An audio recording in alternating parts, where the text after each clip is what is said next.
नमस्कार। स्वागत है आपका एक बार फिर से मेरे YouTube चैनल मैग्नेटिक बुक्स में। दोस्तों, आज हम सुनाने जा रहे हैं आपको जयशंकर प्रसाद की कहानी, जिसका शीर्षक है स्मृति चिन्ह। तो आइए सुनते हैं। क्या अब वे दिन लौट आवेंगे? वे आशा भरी संध्याएं, वह उत्साह भरा हृदय जो किसी के संकेत पर शरीर से अलग होकर उछलने को प्रस्तुत हो जाता था। क्या हो गया? जहां तक दृष्टि दौड़ती है, जंगलों की हरियाली है। उनसे कुछ बोलने की इच्छा होती है, उत्तर पाने की उत्कंठा होती है। वे हिलकर रह जाते हैं। उजली धूप जलजलाती हुई नाचती निकल जाती है। नक्षत्र चुपचाप देखते रहते हैं। चांदनी मुस्कुराकर घूंघट खींच लेती है। कोई बोलने वाला नहीं। मेरे साथ दो बातें कर लेने की जैसे सबने शपथ ले ली है। रात खुलकर रोती भी नहीं, चुपचाप ओस के आंसू गिराकर चल देती है। तुम्हारे निष्फल प्रेम से निराश होकर बड़ी इच्छा हुई थी कि मैं किसी से संबंध न रखकर सचमुच अकेला हो जाऊं। इसलिए जन संसर्ग से दूर इस झरने के किनारे आकर बैठ गया, परंतु अकेला ही ना आ सका। तुम्हारी चिंता बीच बीच में बाधा डालकर मन को खींचने लगी। इसलिए फिर किसी से बोलने की, लेन देन की, कहने सुनने की कामना बलवती हो गई। परंतु कोई न कुछ कहता है और न सुनता है। क्या सचमुच हम इस संसार से निर्वासित हैं, अछूत हैं? विश्व का यह नीरव तिरस्कार असह्य है। मैं उसे हिलाऊंगा, उसे झकझोर कर उत्तर देने के लिए बाध्य करूंगा। कहते कहते एकांतवासी गुफा के बाहर निकल पड़ा। सामने झरना था, उसके पार पथरीली भूमि। वह उधर न जाकर झरने के किनारे किनारे चल पड़ा। बराबर चलने लगा जैसे समय चलता है। सोता आगे बढ़ते बढ़ते छोटा हो गया, क्षीण, फिर क्रमशः और क्षीण होकर मरुभूमि में जाकर विलीन हो गया। अब उसके सामने सिसकता समुद्र, चारों ओर धू धू करती हुई बालू से मिली समीर की उत्ताल तरंगे। वह खड़ा हो गया। एक बार चारों ओर आंख फिराकर फिर देखना चाहा, पर कुछ नहीं, केवल बालू के थपेड़े। साहस करके पथिक आगे बढ़ने लगा। दृष्टि काम नहीं देती थी, हाथ पैर अवसन्न थे, फिर भी चलता गया। विरल छाया वाले खजूर कुंज तक पहुंचते पहुंचते वह गिर पड़ा। न जाने कब तक अचेत पड़ा रहा। एक पथिक पथ भूलकर वहां विश्राम कर रहा था। उसने जल के छींटे दिए। एकांतवासी चैतन्य हुआ। देखा, एक मनुष्य उसकी सेवा कर रहा है। नाम पूछने पर मालूम हुआ सेवक। तुम कहां जाओगे? उसने पूछा। संसार से घबराकर एकांत में जा रहा हूं। और मैं एकांत से घबराकर संसार में जाना चाहता हूं। क्या एकांत में कुछ सुख नहीं मिला? सब सुख था, एक दुख, पर बड़ा भयानक दुख था। अपने सुख को मैं किसी से प्रकट नहीं कर सकता था। इससे बड़ा कष्ट था। मैं उस दुख का अनुभव करूंगा। प्रार्थना करता हूं उसमें न पड़ो। तब क्या करूं? लौट चलो, हम लोग बातें करते हुए जीवन बिता देंगे। नहीं, तुम अपनी बातों में विष उगलोगे। अच्छा, जैसी तुम्हारी इच्छा। दोनों विश्राम करने लगे। शीतल पवन ने सुला दिया। गहरी नींद लेने पर जागे। एक दूसरे को देखकर मुस्कुराने लगे। सेवक ने पूछा, आप तो इधर से आ रहे हैं, कैसा पथ है? निर्जन मरुभूमि। तब तो मैं न जाऊंगा, नगर की ओर लौट जाऊंगा। तुम भी चलोगे? नहीं, इस खजूर कुंज को छोड़कर मैं नहीं जाऊंगा। तुमसे बोलचाल कर लेने पर और लोगों से मिलने की इच्छा जाती रही, जी भर गया। अच्छा, तो मैं जाता हूं। कोई काम हो तो बताओ, कर दूंगा।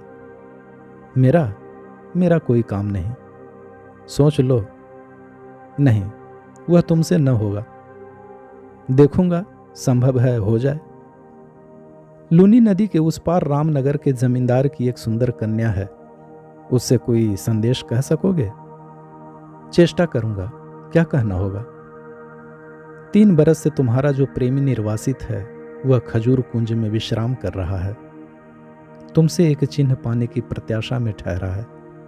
अब की बार वह अज्ञात विदेश में जाएगा, फिर लौटने की आशा नहीं है। सेवक ने कहा, अच्छा जाता हूं, परंतु ऐसा न हो कि तुम यहां से चले जाओ, वह मुझे झूठा समझे। नहीं, मैं यहीं प्रतीक्षा करूंगा। सेवक चला गया। खजूर के पत्तों से झोपड़ी बनाकर एकांतवासी फिर रहने लगा।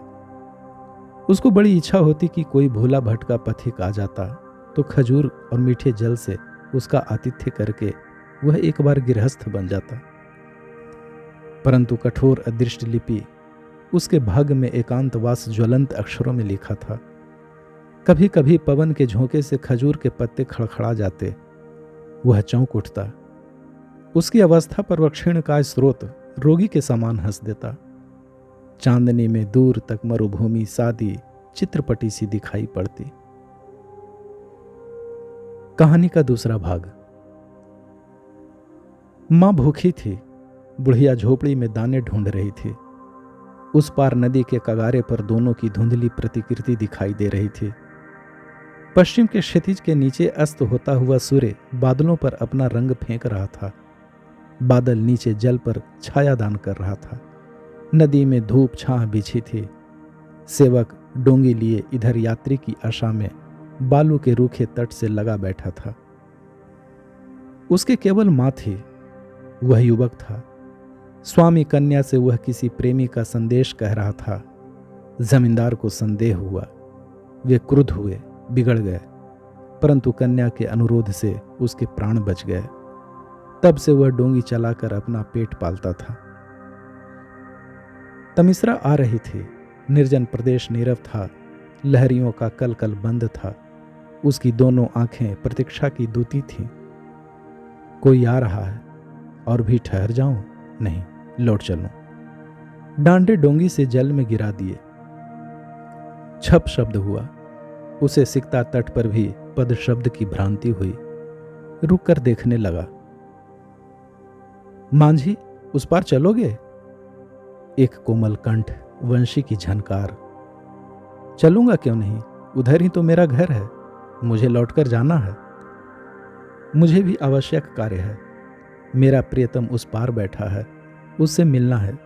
जल्दी ले चलो। यह कहकर एक रमणी आकर बैठ गई। डोंगी हल्की हो गई, जैसे चलने के लिए नाचने लगी हो। सेवक संध्या के गहरे प्रकाश में उसे आंखें गड़ाकर देखना चाहता था। रमणी खिलखिलाकर हंस पड़ी। बोली, सेवक, तुम मुझे देखते रहोगे कि खेना आरंभ करोगे? मैं देखता चलूंगा, खेता चलूंगा। बिन देखे भी कोई खे सकता है। अच्छा, वही सही। देखो पर खेते भी चलो। मेरा प्रिय कहीं लौट न जाए, कहीं लौट न जाए। शीघ्रता करो। रमणी की उत्कंठा उसके उभरते हुए वक्ष स्थल में श्वास बनकर फूल रही थी। सेवक डांडे चलाने लगा। 2-4 नक्षत्र नील गगन से झांक रहे थे। अवरुद्ध समीर नदी के शीतल चादर पर खुलकर लौटने लगा। सेवक तल्लीन होकर खे रहा था। रमणी ने पूछा, तुम्हारे और कौन है? कोई नहीं, केवल मां है। नाव किनारे पहुंच गई। रमणी उतरकर खड़ी हो गई। बोली, तुमने बड़े ठीक समय पे पहुंचाया, परंतु मेरे पास क्या है जो तुम्हें पुरस्कार दूं? वह चुपचाप उसका मुंह देखने लगा। रमणी बोली, मेरा जीवन धन जा रहा है। एक बार उससे अंतिम भेंट करने आई हूं। एक अंगूठी उसे अपना चिन्ह देने के लिए लाई हूं, और कुछ नहीं। परंतु तुमने इस अंतिम मिलन में बड़ी सहायता की है। तुम्ही ने उसका संदेश पहुंचाया है। तुम्हें कुछ दिए बिना हमारा मिलन असफल होगा, इसलिए यह चिन्ह अंगूठी तुम ही ले लो। सेवक ने अंगूठी लेते हुए पूछा, और तुम अपने प्रियतम को क्या चिन्ह दोगी? अपने को स्वयं दे दूंगी। लौटना व्यर्थ है। अच्छा, धन्यवाद। रमणी तीर वेग से चली गई।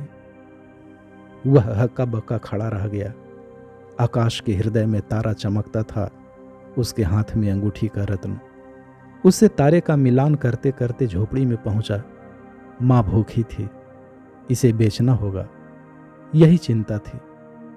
मां ने जाते ही कहा, कब से भोजन बनाकर बैठी हूं, तू आया नहीं। बड़ी अच्छी मछली मिली थी, ले जल्द खा ले। वह प्रसन्न हो गया। कहानी का तीसरा भाग।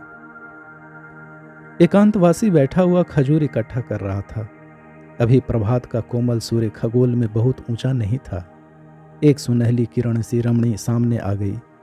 आत्मविस्मृत होकर एकांतवासी देखने लगा। स्वागत अतिथि, आओ बैठो। रमणी ने आतिथ्य स्वीकार किया। बोली, मुझे पहचानते हो? तुम्हें न पहचानूंगा प्रियतमे। अनंत पथ का पाथे कोई प्रणय चिन्ह ले आई हो तो मुझे दे दो, इसीलिए ठहरा हूं। लौट चलो, इस भीषण एकांत से तुम्हारा मन नहीं भरा? कहां चलूंगा? तुम्हारे साथ जीवन व्यतीत करने का साधन नहीं, करने भी न पाऊंगा। लौट कर क्या करूंगा? मुझे केवल चिन्ह दे दो, उसी से मन बहलाऊंगा। मैं उसे पुरस्कार स्वरूप दे आई हूं। उसे पाने के लिए तो लूनी तट तक चलना होगा। तो चलूंगा। यात्रा की तैयारी हुई। दोनों लौट चले। सेवक जब संध्या की डोंगी लेकर लौटता है तब उसके हृदय में उस रमणी की सुध आ जाती है।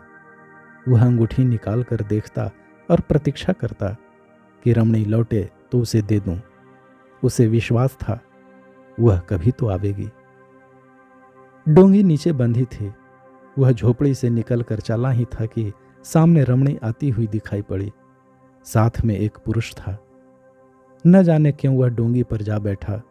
दोनों तीर पर आकर खड़े हो गए। रमणी ने पूछा, मुझे पहचानते हो? अच्छी तरह। मैंने तुम्हें कुछ पुरस्कार दिया था।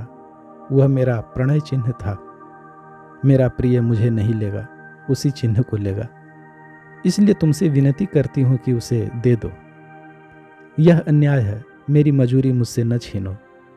मैं भीख मांगती हूं। मैं दरिद्र हूं, देने में असमर्थ हूं। निरुपाय होकर रमणी ने एकांतवासी की ओर देखा। उसने कहा, तुमने तो उसे लौटा देने के लिए ही रख छोड़ा है। वह देखो, तुम्हारी उंगली में चमक रहा है। क्यों नहीं दे देते? मैं समझ गया, इसका मूल्य परिश्रम से कहीं अधिक है। तो चलो, अब की दोनों की सेवा करके इसका मूल्य पूरा कर दूं। परंतु दया करके इसे मेरे पास ही रहने दो। जिन्हें विदेश जाना है उनको नौका की यात्रा बड़ी सुखद होती है। कहकर एक बार उसने झोपड़ी की ओर देखा। बुढ़िया मर चुकी थी। खाली झोपड़ी की ओर से उसने मुंह फिरा लिया। डांडे जल में गिरा दिए।